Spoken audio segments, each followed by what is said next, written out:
The body horror genre is dead.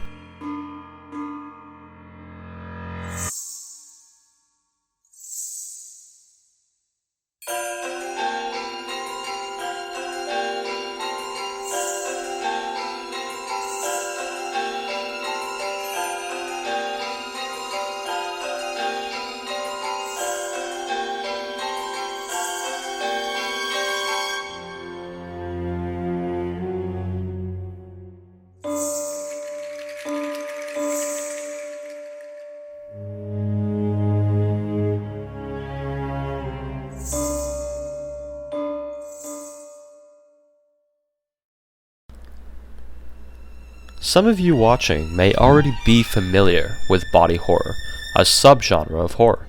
Its roots are ambiguous and could date all the way back to the early 18th century, but we have to assume that it's the human fascination of the macabre that lures in the fans of body horror, and that ultimately celebrates texts like Ridley Scott's Alien, Junji Ito's works, and to some extent, all zombie survival works.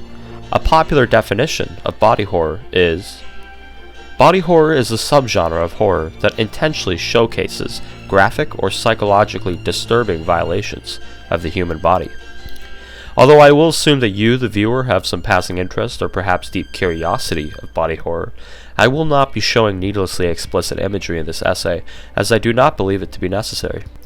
Now, fundamentally, body horror is any kind of destruction inflicted to the human body. It's also called biological horror by many film scholars, as some suggest that the genre should not be limited to destruction, but also mutation. Anatomically incorrect quote-unquote monsters from fiction may qualify as body horror, with many examples in horror video games like The Forest, the Half-Life series, and the Fallout series. These depictions of biological horror have long been wrapped together in the body horror package, and are genuine depictions of the complex body horror genre. Of course, there are more traditional interpretations of body horror that deal with degeneration and actual body mutilation. Classic films like The Blob and The Fly come to mind when delving into the more traditional roots of the genre. The genre was itself very popular in horror cinema, dominating much of the 60s and 70s with classics like Alien and Eraserhead. They took body horror to creative new dimensions, combining the horror of mutilation with the terror of their narratives.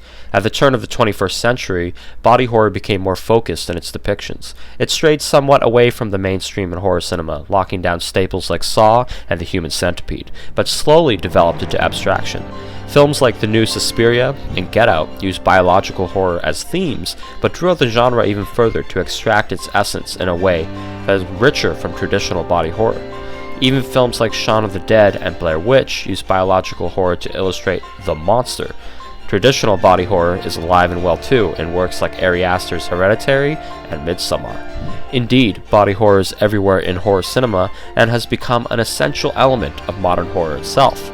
But as our understanding of body horror grew, where it evolved to the point it's at now, it's important to continue to ask, what's next? Well, in all past and contemporary examples of body horror, we see the human body zombified, mutilated, and destroyed in a million creative ways. If that was and is still the case for the genre today, then what exactly is this?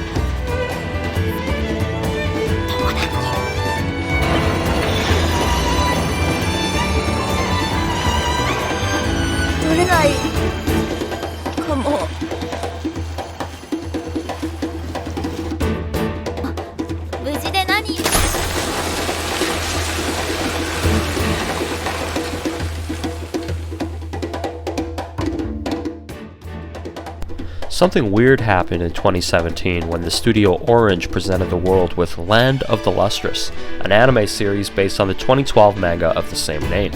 It was a strange 3D animated story centering on what seemed to be agender gem people known as the Lustrous living in what possibly was post-apocalyptic Earth.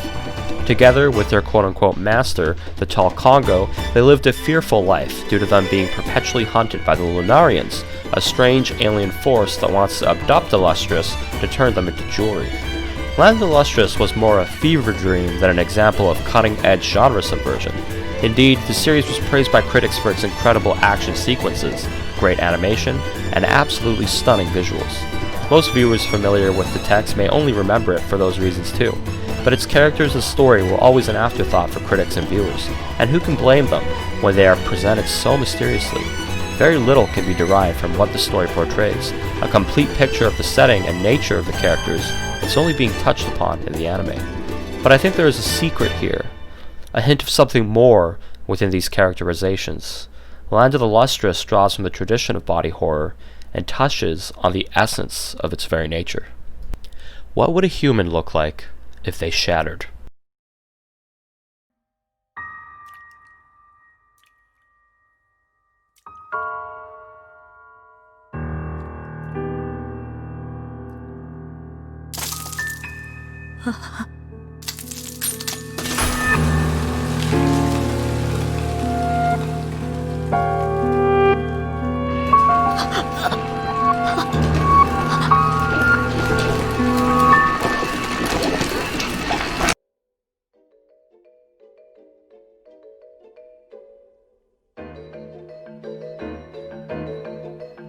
The gems can shatter if enough pressure is applied to them, as they are minerals based on the Mohs scale.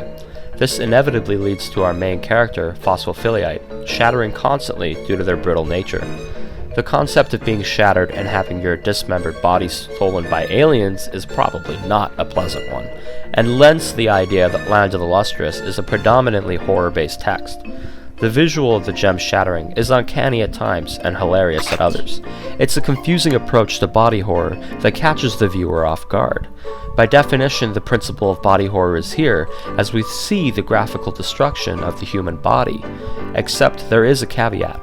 It's not technically a human body, and behaves differently from one. So, is it body horror or not? Before we answer that question, we have to first address what Kaiser calls the politics of subtitles. In Land of the Lustrous, the gems are referred to in several different subtitles as him/he, which may come as a shock to some viewers who assumed the gems were female. Indeed, in Ichikawa's original work, it may seem that the easiest translation from the original pronouns would be he/him. However, in Japanese, pronouns work very differently from English. Sentai Filmworks, the licensor for this show, contracted a translator named Devin Neal who said this: "The whole decision to use gender-neutral pronouns for all of the characters came from the series creator. Before I even started, I was told that they wanted to keep the characters essentially genderless by avoiding using he or she, which really only left the option of they, because using it or something horrible like that was absolutely out of the question." The reason why this is important is because the gems are classified as queer characters. They are agenderless, and although their sexuality is not specified, Foss has the capacity for romantic feelings, as seen in their interactions with Cinnabar. However, the point of detailing and defining their nuanced constructions as queer, sentient rocks, and by proving that they are something other than human, are all pieces of the bigger, shocking puzzle that Land of the Lustrous is portraying, a drastic suggestion and subversion of the entire genre of body horror itself.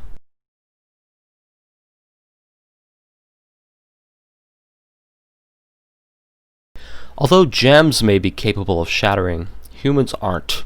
We're not built like glass, and we're not held together by a tenuous cellular strength that could break in such a uniform fashion, and for this reason, body horror rarely explores a complete disintegration of the human body. I mean, is Thanos snapping in Infinity War scary enough to chill you to the bone? Maybe the implication of Thanos' actions are scary, but not the visual, which is a large component of body horror. Indeed, body horror does rely on tethering our fears to the familiar, in this case the human body. The human centipede is scary because as humans the thought of the centipede is abhorrent and possible enough to apply to ourselves. In an example like Dead Space, body horror is layered on top of the terror of the world it presents, a common strategy in horror media. So there is something clearly wrong with Land of the Lustrous, as it presents a world in which an unnatural disintegration of what seems like people. And yet, although it seems to adhere to the principles of body horror, it breaks a fundamental tenet. it does not portray the human body.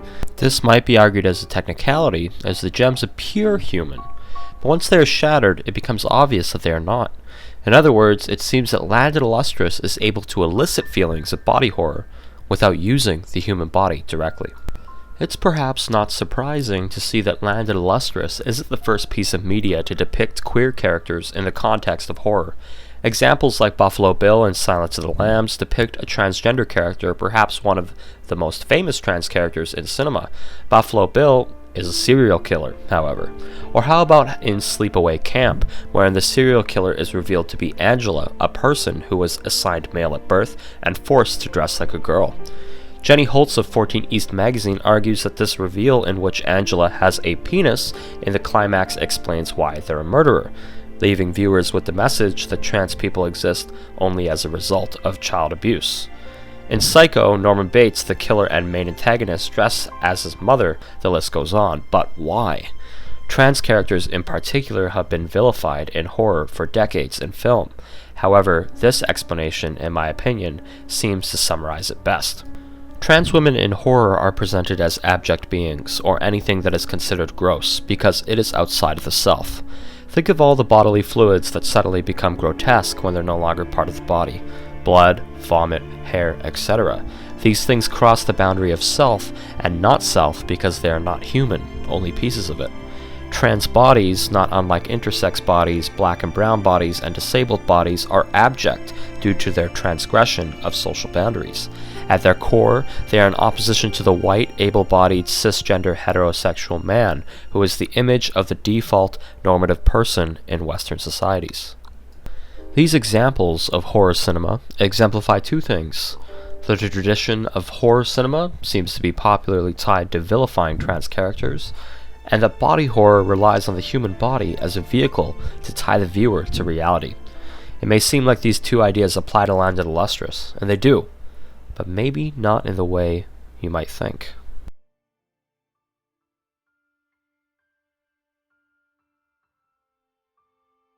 Are the gems in Landed Lustrous transgender characters?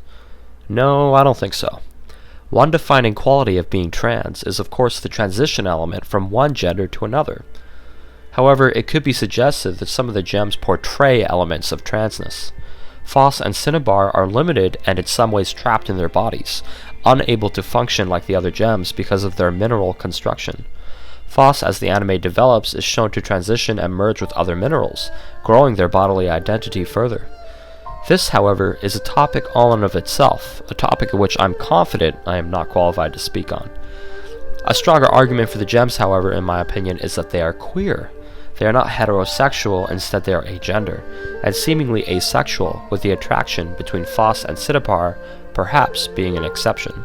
Ultimately, it seems that horror cinema has suggested that it is socially acceptable to vilify the trans and non-binary identity.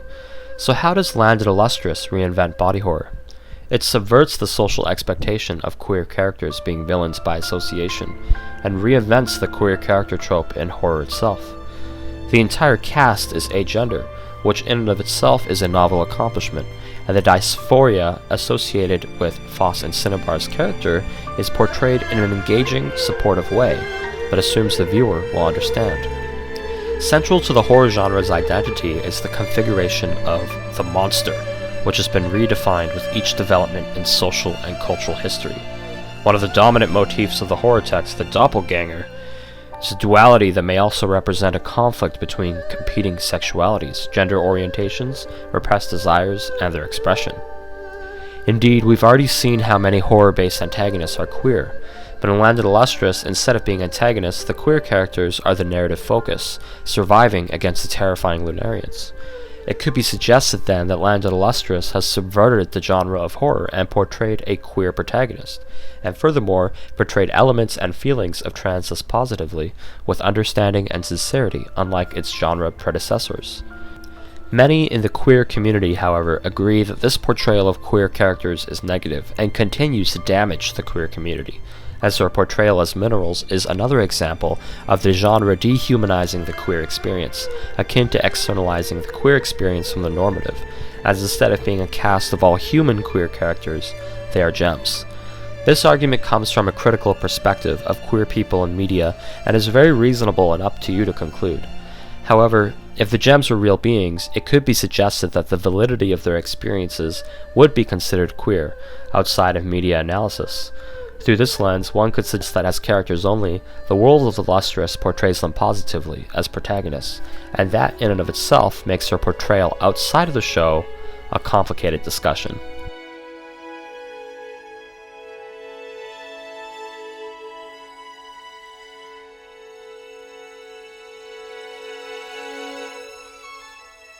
As previously discussed, it's effective in the genre of horror cinema to portray stories and characters that are tied with our own lives. The lanky, agender gems from Land of the Lustrous are anything but.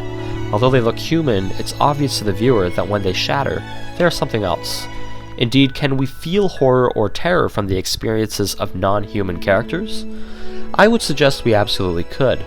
The only real defining feature that makes them other than human is their gem construction and properties. They talk, feel, and think as sentient beings like ourselves. So when they shatter, the visual horror is an interesting dichotomy between curiosity and horror. The viewer may feel conflicted as to what to feel, since they don't directly portray any kind of bodily destruction humans are familiar with. And yet, the shattering directly ties into the principle of body horror, as it is a graphic violation of the body, just not necessarily a human one. So is it body horror or not? Well, it certainly touches the realm of body horror, perhaps being close enough to make us ask questions to redefine the genre itself. If that's true, Land of the Lustrous as a piece of media successfully reinvents the body horror genre altogether, and subverts many themes present in horror. It's easy to say that Land of the Lustrous has a truly unique place in horror and body horror. Whether its depictions of queer characters is positive or negative is up to you, and whether it subverts the genre enough to reinvent it is also up for debate. But instead, imagine sitting down at the theater the next time you decide to watch a horror flick. I wonder then if in the case trans or other queer characters are represented, if they are represented as abject or vilified as the other, existing outside of what society deems acceptable. But if they're not, then maybe it's just enough for a text like this one to show the viewer how a genre can evolve into something completely brand new.